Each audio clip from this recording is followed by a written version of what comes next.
किसी जेल में बंद कैदी को किस तरह से कोर्ट में गवाही के लिए बुलाया जाता है, आज हम इसी बारे में बात करने वाले हैं।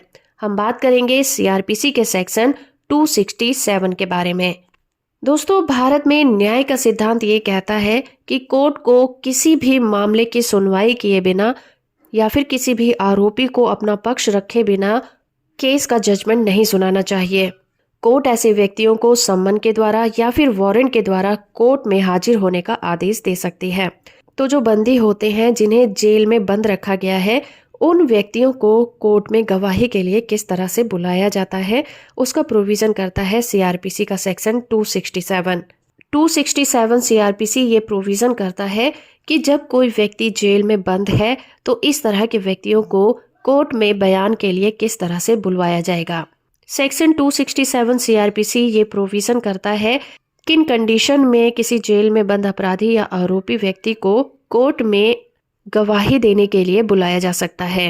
अगर किसी कैदी को सुनवाई के लिए कोर्ट में बुलाया जाना है और उसका आदेश सेकंड ग्रेड मजिस्ट्रेट के द्वारा दिया गया है, अगर किसी आरोपी को कोर्ट में गवाही देने के लिए आदेश सेकंड क्लास मजिस्ट्रेट के द्वारा दिए गए हैं, तो जेल का ऑफिसर इंचार्ज उस पर तब तक कोई भी कार्रवाई नहीं करेगा जब तक कि उस आदेश पर कोई chief judicial magistrate countersign नहीं कर देता। और इस सेक्शन के क्लॉज 3 के अनुसार सेकंड क्लास मजिस्ट्रेट जब ये आदेश चीफ जुडिशियल मजिस्ट्रेट के पास काउंटर साइन करने के लिए भेजेगा तो उसके साथ एक नोट भी भेजेगा जिस पर वो ये चीजें मेंशन करेगा कि उस आरोपी का कोर्ट में आकर बयान देना क्यों जरूरी है। जिसके बाद चीफ जुडिशियल मजिस्ट्रेट उस पर विचार करेगा और अगर उन्हें सही लगता होगा तभी वो उस आदेश पर काउंटर साइन करेंगे और आरोपी को कोर्ट में जाकर गवाही देने की इजाजत देंगे। तो इन शॉर्ट हम ये कह सकते हैं कि कोई भी सेकंड क्लास मजिस्ट्रेट बिना चीफ जुडिशियल मजिस्ट्रेट की परमिशन के किसी भी कैदी को कोर्ट में आकर गवाही देने के लिए नहीं कह सकता। तो ये थी इन्फॉर्मेशन सीआरपीसी के सेक्शन 267 की।